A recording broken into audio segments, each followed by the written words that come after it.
Hi friends. ప్రపంచంలో అత్యంత శక్తివంతమైన ఆయుధమేంటో తెలుసా? మీ కండల బలం కాదు. మీ మెదడులో ఉండే నమ్మకం. మీరు గొర్రెలా బతకాలా? లేక సింహంలా గర్జించాలనేది మీ ఆలోచనే నిర్ణయిస్తుంది. ఈరోజు నేను చెప్పబోయే స్టోరీ మీ జీవితం పట్ల మీకున్న సంకల్పాన్ని మార్చేస్తుంది. దట్టమైన అడవి. ఒక చిన్న సింహం పిల్ల గొర్రెల మంద మధ్యలో ఆడుకుంటున్న దృశ్యం. అది ఒక దట్టమైన అడవి.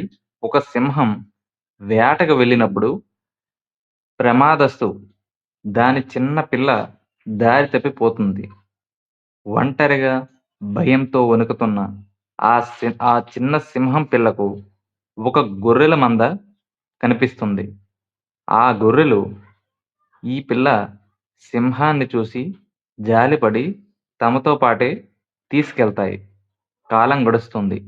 ఆ సింహం పిల్ల గొర్రెల మధ్య పెరుగుతుంది. అవి గడ్డి తింటే ఇది కూడా గడ్డి తినడం నేర్చుకుంది. గొర్రెలు బే అంటే బే అని అరిస్తే ఇది కూడా గర్జించడం మర్చిపోయి అలాగే అరవడం మొదలుపెట్టింది. ఆఖరికి తనను తాను ఒక గొర్రె పిల్లలాగానే నమ్మడం ప్రారంభించింది. పెద్ద సింహం గర్జన, గొర్రెలు భయంతో పారిపోవడం. ఒకరోజు ఆ గొర్రెల మందపై ఒక పెద్ద సింహం దాడి చేస్తుంది. గొర్రెలన్నీ ప్రాణభయంతో పరుగులు తీస్తుంటే వాటితో పాటు ఈ యువ సింహం కూడా భయంతో గజగజ వణికిపోతూ పారిపోతుంది. ఇది చూసిన పెద్ద సింహం ఆశ్చర్యపోతుంది. ఏంటి, అడవికి రాజు కావలసిన సింహం ఈ గొర్రె పిల్లలకు భయపడి పారిపోవడమేంటి అని అనుకుంటుంది. పెద్ద సింహం వేటను పక్కన పెట్టి ఈ యువ సింహాన్ని వెంటాడి పట్టుకుంటుంది. యువసింహం ఏడుస్తూ, నన్ను వదిలేయ్, నేను చిన్న గొర్రె పిల్లని, నన్ను చంపకు అని బతిమాలింది. అప్పుడు పెద్ద సింహం దాన్ని లాక్కెళ్ళి దగ్గరలో ఉన్న ఒక స్వచ్ఛమైన సరస్సు ముందు నిలబెట్టింది. నీటిలో ప్రతిబింబం, యువసింహం గర్జించడం. పెద్ద సింహం అంది, ఒక్కసారి నీ నీడను ఈ నీటిలో చూడు అని ఆ యువసింహం నీటిలో తన ముఖాన్ని చూసుకోమంది. పక్కనే ఉన్న పెద్ద సింహం ముఖాన్ని చూసింది. రెండూ ఒకేలా ఉన్నాయి. దానికి అప్పుడు అర్థమైంది తను గొర్రె కాదు, సింహమని.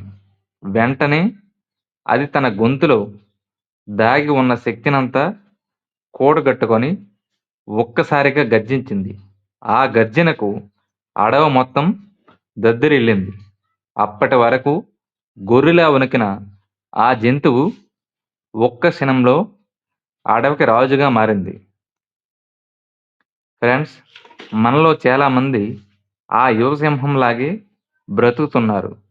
సమాజం అనేది గొర్రెల మంద మధ్య ఉంటూ మనలో గొప్పతనాన్ని మర్చిపోతున్నాం. ఎవరో ఏదో అన్నారని, మన వల్ల కాదని భయపడుతున్నాం. గుర్తుంచుకోండి, మీ చుట్టూ ఉన్నవాళ్ళు మీ గురించి ఏమనుకుంటున్నారో అనేది ముఖ్యం కాదు. మిమ్మల్ని మీరు ఎలా చూసుకుంటున్నారనేదే ముఖ్యం. గొర్రెలా ప్రతిరోజు భయపడుతూ బతకడం కాదు, సింహంలా ఒక్కరోజైనా గర్జిస్తూ బతకండి. మీలో కూడా ఒక సింహం ఉంది. దానికి నమ్మకం అనే నీటిని చూపించండి. అది తప్పకుండా గర్జిస్తుంది. ఈ వీడియో మీకు నచ్చితే లైక్ చేయండి, మీ ఫ్రెండ్స్తో షేర్ చేయండి. మరిన్ని మోటివేషన్ స్టోరీల కోసం మా ఛానల్ని సబ్స్క్రైబ్ చేసుకోవడం మర్చిపోకండి.